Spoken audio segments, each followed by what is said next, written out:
Hi friends. All right. Got an explosion of DMs about the messy middle. What is the messy middle and how do we get out of the messy middle? Oh my gosh. Okay. So I'm going to speak to you in terms of a lot of my failing forwards at the age of 53. You can imagine that. I mean, yes, I have some wisdom in this soul, in this life experience, but it has not been a home run every single time. And the messy middle, I think, is that secret sauce. It's the secret place that nobody likes to talk about. It's the daunting middle when you've already started the course, like you already made the goal, you've already started the way, you started the project, you got hired at the place that you're working, and you're in the middle. The messiness where you're not seeing anything clearly. It's muddy, it's mucky, it's dirty, it's convoluted, it's confusing. It's like a space filled with boxes everywhere that you're trying to organize, but you just don't see the light at the end of the tunnel.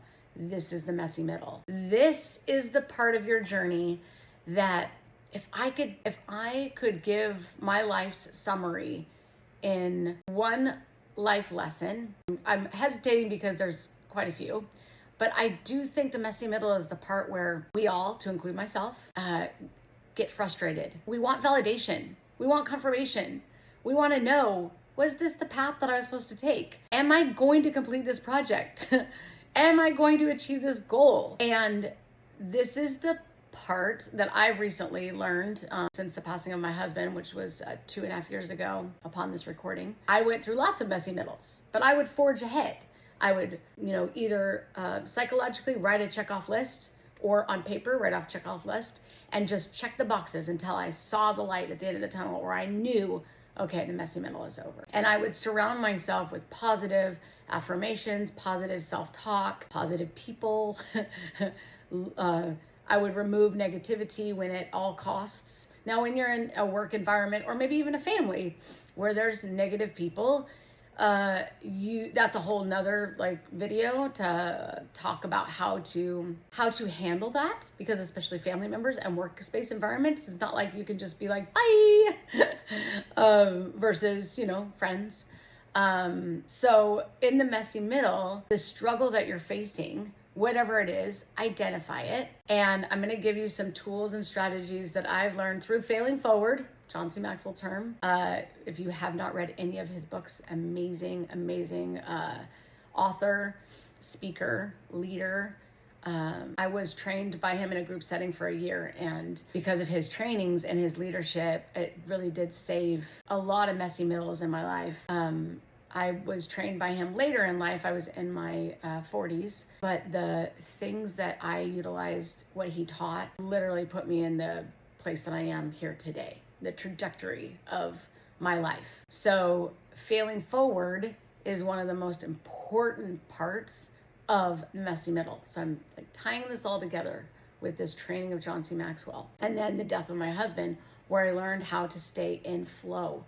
When you stay in flow, and you're not, laser focused on, blinders on, you're not paying attention to anything else but the end goal, you're going to miss out on the opportunity of the universe, true source, your guides, your angels, your intuition, to share with you a less stressful way to get to the end goal, or a door opening to pivot you to where, had you not taken this path, you would have never found this door. And that's also, I'll do a video on that as well. How do we know when it's time to not give up, but change our goal or the end in mind that we had and pivot without it feeling like a failure? This is part of failing forward as well. When you see, okay, here's a pivot, but had I not gone this direction to pivot, I would have never made it to the end over here, which is way better than I could have ever imagined. So when we control the ball, when we control by laser focused, and this was my old life previous when I was married to David and before he passed away, I got stuff done. I accomplished it. But after he passed, what I learned, this kind of third key part of the messy middle to get out of it, is to stay in flow and watch for signs and synchronicities and pay attention to your body reaction, because your body can tell you, okay, this is the way. Okay, this is the way. Or this is what I have to block, basically the negative energies I have to remove, but I can't remove myself because I'm in a work environment or it's my family. I can't remove myself. So how do I stay here in my body and still move forward and deflect or block the negative energies that are coming my way? So in the messy middle, you're going to get lots of these things that happen. That's why it's called the messy middle. The messy middle is where you're kind of drowning, but you have faith that you were destined to be here in this place, and you made it this far. You can't quite see the results showing yet. So here's my tactical, my best advice based on so many messy middles in my past that I have been able to get through to the end. Some of them did some detour, some of them were straight on. Recognize you're in the messy middle. Acknowledge it. Just say, okay, this is it. This is the storm. This is the messy room. This is the uncomfortable feeling of doubt creeps in. Should I have gone this direction? Am I worthy of actually getting this accomplished? Like, all these things are going to be coming in. That's where you sit. You sit and you ask yourself clarifying questions, curious, like a child. So you ask yourself. So like if mine is my messy middle currently, let's just talk current state, is I'm in the middle of a move. I'm moving out of state for the first time since I was 11 years old. I'm 53. You can do the math. That's a long time. Now I've traveled the world, so I haven't stayed in the same place my entire life, but I've lived around the same 5, 10, 15 mile radius since I was 11. I'm moving out of state and I'm doing it alone. I don't have a partner. These are part of my patterns that I've shifted and changed after David passed away. The messy middle is, okay, now I have to coordinate the movers. I have to pack up all of my things. I have to actually minimalize because the space that I'm moving into is a lot smaller. All of these things while I'm finishing out the last month and a half living in this state, in this physical state that I'm living in. That's a lot to maneuver, and I'm in the messy middle. The movers haven't got here. I could turn the camera and you'll see boxes everywhere, disarray, like everything is amok. Every room is flipped upside down because I've got boxes packed, and some things are staying in the next 6 weeks while I stay here. Most are moving to the place that I'm moving to, and I'm going to be in the messy middle for 6 weeks, and then probably a couple more weeks while I'm in the state that I'm moving. So I'm going to be in the messy middle for a while. So accepting that first and just knowing like, okay, I'm going to misplace things. I'm probably going to need to have something that I can't find. These are all things that you have to accept.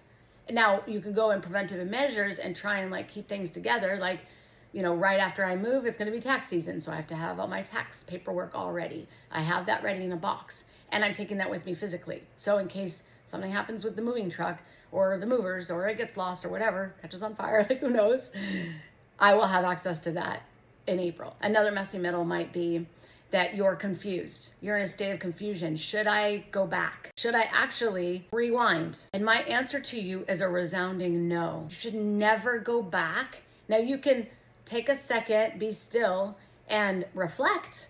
Like, what made you take this course, this avenue, this path, this direction? Seek the reason why and dig into that. And then I wouldn't say go back, but you might actually change your entire pathway based on, okay, I no longer feel those internal intuitive impulses to actually go this direction. The point about the whole messy middle, okay, like land the plane, Alyssa, it is to recognize the messy middle and be curious. Be curious about what's happening right now that's triggering you in a way that's making this negative. Ask questions to yourself. Get curious like a child. Get to the roots of that, and then move forward. Don't forge forward like it's forced, but actually be in flow. Look around, look at the intuitive hits that you're getting. Ask for guidance. I'm a big believer in stay silent and ask for guidance. I do that all the time. Now, that might be a little weird to you, or maybe you don't understand how to do that. Definitely keep following me, because I'll give you a lot of skill sets and tools and guidance of how to get to that place, because that's one of my soul's purposes, is to help you tap into what you already have. This isn't me teaching you something new. This is me awakening you, because I was awakened. We are all important, and just as important as the other person. So when you're following somebody like me, or somebody that you love to follow, that you're like, oh my gosh, he's so amazing, or she's so amazing, or I learned so much. Everything you need is within you. So when you're being guided to somebody like that, and you're like, you're in frequency with them, you're aligned with them, you feel connected to them, it's because that's being lit up within you. Like your part of you is awakening because you've been attracted to that person. So if you found yourself watching this video and you're like, wow, I've had a lot of messy middles, or I'm in the messy middle right now, what I want you to get out of this is listen to what resonates to you. Does the, oh my gosh, I get overwhelmed, so I just stop and I freeze and then I go on to something else? Or it could be you're in the messy middle and you're like, oh my gosh, I don't believe that this is the right course, means lack of self-belief, lack of self-intuition. That's where you need to sit. You need to sit and work there. Work on that. Be curious like a child. Like, why in my history of being on this earth in this human experience do I come to this place more often than not and I decide I picked the wrong path? Or I shouldn't go here, I should go here. Or I'm gonna go back. I'm gonna go backwards. These are the questions, friends. These are, it's so beautiful, and I get like teary-eyed when I think about this, because we have everything we need within us. We just have to start asking ourselves questions. And the messy middle is one of the most brutal parts of this human experience, where doubt creeps in. And then we ask our friends, and they're like, well, I told you not to do that. I told you not to pick that goal. I told you not to go that direction. And that's okay. They're here to help you. Like they love you. So they're in a human experience also. And that's their fear. That's their lack of achievement in the way of the messy middle. I want to challenge you. Yes, talk to your friends, talk to the people if that's what you do. But talk to yourself more. Ask yourself these questions. Answers are all within you. And then ask for help in the universe to show up to help you get through. And at the end, I know without a shadow of a doubt, you're going to be so proud of yourself, and you're going to look back and go, wow, okay, that wasn't as bad as I thought, or when I experienced it at the time. And I'm so grateful for the end result, the lesson, the win, the achievement, and knowing that you trusted your intuition. If you have been here, if you have been through the messy middle, and you have some advice to give to the people that, you know, I have lots of people that comment, especially on Facebook, on Instagram. There's not as many comments, so I would love your help in starting to do some conversation in Instagram with each other, because I have so many people that DM me, and I want them to hear from you, the collective, you, humanity. You all have answers as well. So share in the comments below what has helped you get through the messy middle. Also share what has been very helpful for you in this video, so I can also do more videos that help you, that help you understand more about this human experience. And believe me, I am I'm an expert in a lot of things, but only because I've gotten through a lot more messy middles. That's all. That's the only difference. I'm no better than anyone else. I'm no greater than anyone else. I've just utilized this human experience in a way that has, I call it trip falling. I fell a lot. I failed forward a lot. And I just have tenacity and grit. Now, after David's passing, I no longer use my tenacity and grit in the blinders on and go forward, get the shit done. I actually use the tenacity and grit I've alchemized it into a way of like, okay, listen to signs and synchronicities. Listen to, like, I have a solar plexus chakra that lights up when it's like, okay, that is where I need to sit and ask myself these questions. So I'm gonna move more forward in that on my channels to help you all listen to your own intuition and find where your body lights up, because everybody's body is different. Everybody's, your shell is different than my shell. Our souls are all united though. We are all here together to experience this human experience called life And we're here to help each other. We're here to guide each other. We're not here to do it for each other. And we're also not here to mom each other, alpha each other. We're here to be in our, like, my current position is my divine feminine. I'm here to live in my divine feminine. I've lived in my alpha the majority of my life. And after David died and my healing took place, I realized, wow, it's an imbalance. It's an imbalance. And I've developed, and I'm still in the messy middle of developing my divine feminine, but I no longer am that alpha. That I can tell you. I'm just going through new ways of honoring this human experience as a divine feminine, and I'm falling through it. But I will never go back to being an alpha. I believe that's part of our soul's contract also, and the ascension of consciousness is for us to get more balanced, recalibrated in our human experience. Men need to be in their divine masculine, women need to be in their divine feminine, but it's also a combination of both. There's still masculine in me, but I'm living in divine feminine. Okay, so with that, thank you for being on till the end. Again, please comment below. How have you survived the messy middle? What has been your greatest life lessons, or a lesson that you would like to share with the audience that is going to read these comments? I would love to read them myself. I would love to read them myself. And I'm just so grateful for all of you for the interaction. And I just love you all. I'm loving this human experience in the messy middle. This is one of the biggest ones. I'm moving by myself, which is also crazy. At the age of 53, I've always had a child in my life, or a partner, or obviously when you're a child, you live with your family. And to do all these firsts on my own was very scary. And now I'm just finding the adventure in it, and the joy in packing all my boxes and giving away most of my things to people in my life that are going to love them and want them, because I cannot take them where I'm going. And that's it. All right, friends. Mwah. Bye. And thank you so much.